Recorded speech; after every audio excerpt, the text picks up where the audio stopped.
کریں گے ریویو ہمارے انالیسس پیپر کا جو ہمارا آج ہوا ہے سیکنڈ ایئر کا federal board session second annual HSSC2.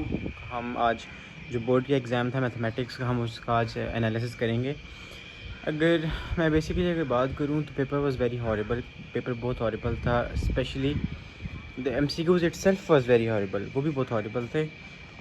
میرے لیے تھوڑا سا ٹرکی تھا، تھوڑا سا ڈیفیکلٹ تھا، بٹ جو اللہ کو منظور جیسا ہو گیا. اب کچھ بھی نہیں ہو سکتا، تو آپ لوگ بھی جو ہے چل رہے ہیں، جیسا ہو گیا آپ کی طرف سے آپ لوگوں نے بیسٹ دیے، اپنی طرف سے بیسٹ دیے. تو آپ لوگوں نے اس چیز کی بالکل کیئر نہیں کرنی کہ کیا ہوگا، کتنے مارکس آئیں گے، یہ ہوگا جو بھی ہوگا.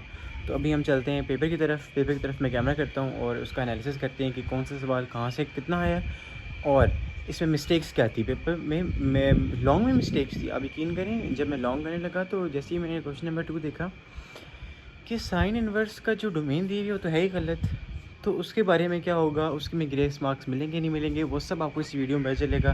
اس کے لیے آپ میرے چینل کو سبسکرائب کریں، میرے اکاؤنٹ کو لائک کریں، مجھے فالو کریں اور اس ویڈیو کو فل تک دیکھیں، اینڈ تک واچ کریں، تاکہ آپ لوگ کو پتہ چلے کہ آپ لوگ کہاں پہ کس پوائنٹ میں اگر آپ لوگ مسئلہ آ رہا ہے تو وہ سارے پروز اینڈ کونس آپ کے کلیئر ہو جائیں گے. جی یہ ہمارے آ جاتے ہیں سیکشن بی. سیکشن اے کا میں پکچر سائٹ پہ پوسٹ کر دوں گا، اس کے سولوشنز بھی آپ لوگ ضرور دیکھ لیں. سولوشن مینس کہ اس کے کریکٹ آنسرز.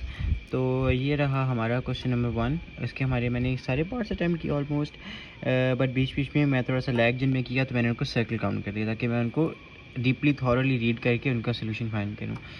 تو اگر ہم فرسٹ دیکھیں تو فرسٹ کوشچن ہمارا آیا ہوا تھا فرسٹ چیپٹر سے. تو جن بچوں نے پہلے کچھ چیپٹرز اچھے سے تھورلی ریڈ کیے تھے، تھورلی پریکٹس کیے تھے، اچھے سے انہوں نے پریکٹس کی تھی، تو ان کے لیے پہلے 8-9 سوال تو کوئی بڑی بات نہیں تھے. تو جن لوگوں نے نہیں کیے تو ان کے لیے تھوڑا سا چیلنجنگ تھا. میرے خیال سے I was also in between those people. میں نے کچھ کیے تھے کچھ نہیں کیے تھے، سو میں بیلنس کر گیا تھا. یہ کچھ سوال تھے. آپ دیکھیں کہ میجورٹی جو کوشچنز ہیں وہ ہمارے فرسٹ سیورل چیپٹرز میں سے ہی آئے ہوئے ہیں، ٹھیک ہے. اور یہ رہے ہمارے لانگس کچھ. اچھا جن بچوں کو چیپٹر 7 کا بورڈر تھا تو چیپٹر 7 میں سے کچھ ہی کوشچنز آئے تھے، اور دس question was extremely easy ways that یہ کوشچن بہت آسان تھا. یہ مفت کے نمبر تھے، ٹھیک ہے. تو یہ سارے میرے نمبر جو میں نے بیسیکلی جو آپ لوگ میرا دیکھ رہے ہیں یہ کوشچن پیپر، یہ میرا نہیں ہے، یہ میرے دوست کا ہے، تو یہ اس کے مارکنگ ہے. تو آپ لوگ میرے مت جائیے گا کہ میں نے مارکنگ کی ہے، ٹھیک ہے. اینڈ اب ہم جاتے ہیں سیکشن بی کی طرف. تو سیکشن سی کی طرف. اب ہم سیکشن بی کی طرف دیکھ لیں. Section B was very tough, not that much tough, but جنہوں کی پریپریشن نہیں تھی صحیح ان کے لیے تھوڑا سا ٹرکی تھا. Maybe I am also in one of them. اب ہم چلتے ہیں سیکشن سی کی طرف اور میں وہاں جا کے آپ لوگوں کو مسئلے بتاتا ہوں کہ جو مسئلے اس میں سیکشن سی میں آئے ہیں. یہ آ گیا ہمارا سیکشن سی، جو کہ ایک بہت بڑا بلنڈر کیا گیا ہے. اس میں سب میں نہیں کیا گیا، اس کوشچن میں بلنڈر کیا گیا ہے. آپ اس کی ڈومین دیکھیں. اب جیسے ہی آپ جب سائن ایکس میں ایکس کی یہ ویلیو پٹ کرتے ہیں تو وہ ایرر دے دیتا ہے. تو موسٹلی اسٹوڈنٹس کا یہ کنسرن ہے کہ اس کے ہمیں گریس مارکس ملیں گے یا نہیں ملیں گے. تو اس کے گریس مارکس ہم لوگوں کو نہیں ملیں گے کیونکہ انہوں نے ساتھ یہ کوشچن دیا ہوا تھا. اگر آپ لوگوں نے یہ اٹیمپٹ صحیح کر لیا ہے اور میجورٹی نے پھر یہی کیا ہے، یہ کوشچن اٹیمپٹ کیا ہے، تو اس کے کوئی گریس مارکس نہیں ہیں. تو اس بات میں بالکل آپ لوگوں نے رہیے گا کہ آپ کو گریس مارکس ملیں گے، یہ ہوگا وہ ہوگا.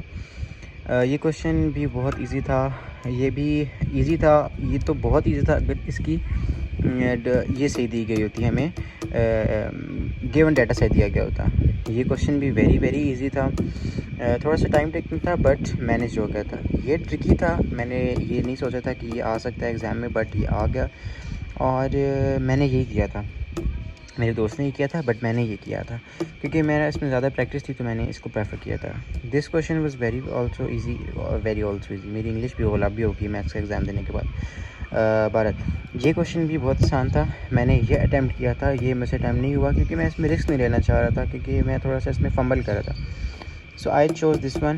یہ میرا کچھ ٹھیک ہوا تھا but when I check my answers, جب میں کرا کے سولوشن دیکھا تو مجھے کچھ سمجھ میں آیا کہ نہیں وہ تم نے کچھ بلنڈرس کیے ہیں. یہ ہمارا انالیسس بورڈ کا سیکنڈ ایئر میتھمیٹکس 2026 کا، اور انشاءاللہ اللہ تعالیٰ خیر کرے ہمارے اچھے مارکس آ جائیں، اچھے نمبر سے ہم پاس ہو جائیں. اللہ تعالیٰ ہمارے ایگزامینر کو نرم دل دے دے، وہ بس کہے یہ بھی ٹھیک ہے، یہ بھی ٹھیک ہے، یہ بھی ٹھیک ہے، بس ایسے پاسبل نہیں ہے کہ ای لرننگ ای چیک. تو الیکٹرانک لرننگ میں کچھ تو نقصان ہوتے ہی ہیں، کچھ نہیں کافی نقصان ہوتے ہیں. پہلے ٹیچرس کے پاس تھا رائٹ کہ وہ بچوں کو مارکس دے دیتے تھے ان کے اٹیمپٹ کرنے پہ، بٹ اب یہ ہے کہ اگر آپ نے پیپر خالی چھوڑ دیا، اگر آپ نے بالکل نہیں اٹیمپٹ کیا، بلینک چٹا گورا میرے جیسا چٹا گورا چھوڑ کے آ گئے ہیں نا، پھر تو آپ لوگوں نے بہت ہی بڑا بلنڈر کیا. چٹا گورا پیپر چھوڑنے سے کیا ہوتا ہے کہ ایگزامینر کو کسی ٹائم بھی چانس نہیں ملتا کہ آپ کو کہاں سے 1 نمبر دے دے، کہاں سے 0.5 دے دے. تو خالی چھوڑنا اٹس ٹوٹلی بیوقوفانہ حرکت ہے. تو جنہوں نے کی ہے اللہ ان کو ہدایت دے، اور ان کے لیے دعائی کر سکتے ہیں، اور میرے لیے بھی دعا کریں کہ کاش ہم لوگ سیکیور کر لیں، 80+ سیکیور کر لیں. اور انشاءاللہ آج کا یہ کچھ تھا، اگلی پیپر تک ملاقات ہوتی ہے. Chapter maybe I post some important experiments of computer, کیونکہ ہمارا اگلا ایگزام جو ہے وہ کمپیوٹر کا ہے، پریکٹیکل ہے. تو مے بی آئی پوسٹ، کہ اب تو میں پوسٹ نہ بھی کروں کیونکہ میرے پاس خود اتنا نالج نہیں ہے. سو دس از فار ٹوڈے. انشاءاللہ پھر ملتے ہیں، تب تک کے لیے اللہ حافظ.